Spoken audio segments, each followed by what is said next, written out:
Ալիևը փրկում է ռեժիմը, ռուս վերլուծաբանները դրանով են բացատրում Արցախյան կոնֆլիկտի էսկալացիան։ Քաղաքական հետազոտությունների ինստիտուտի ավագ փորձագետ Վլադիմիր Նովիկովը համոզված է, Ադրբեջանի ռազմական ավանտյուրան պայմանավորված է ոչ այնքան արտաքին ազդակներով, մասնավորապես Թուրքիայի եւ ԱՄՆ-ի, որքան երկրի ներքաղաքական ճգնաժամով։ Իլհամ Ալիևը չի կարողանում զսպել մանաթի արժեզրկումը, որի հետևանքով Ալիևյան կլանի վերահսկողությունից դուրս են գալիս որոշ քաղաքական ուժեր։ Եվ ինչպես հայտնի է, ճգնաժամը հաղթահարելու լավագույն միջոցը պատերազմն է։ Այլ հարց է, թե Ադրբեջանը որքանով է ճիշտ հաշվարկել այդպիսի ռիսկի հետևանքները։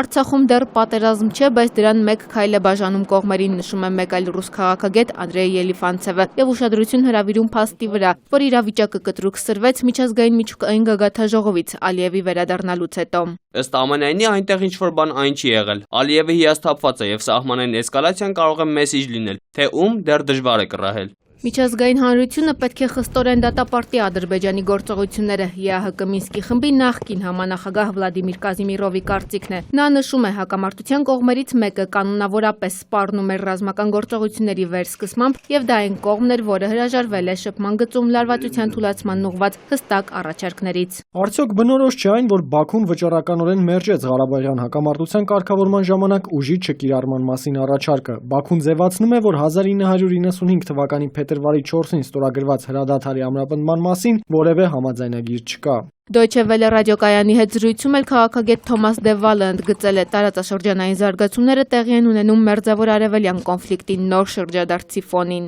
Հայկական կողմին ձեռնտու է ստատուս քվոն։ Ադրբեջանի համար պատերազմը մեծ ռիսկ է, որը սպառնում է գործող իշխանությանը, քանի որ Ադրբեջանում ավարտվում է տնտեսության ոսկե ժամանակաշրջանը, նավթն էժանանում է եւ Ադրբեջանը մտնում է նոր շրջափուլ։ Նավթադոլարային պաշարների սպառման մասին է գրում նաև New York Times-ը, Ադրբեջանի բյուջեի ֆինանսական աղբյուրը ցամաքում է, ինչն ուղղակիորեն կարող է ազդել նաև ադրբեջանական սպառազինությունների վրա։ Անի Հակոբյան, ժամը լրատվական։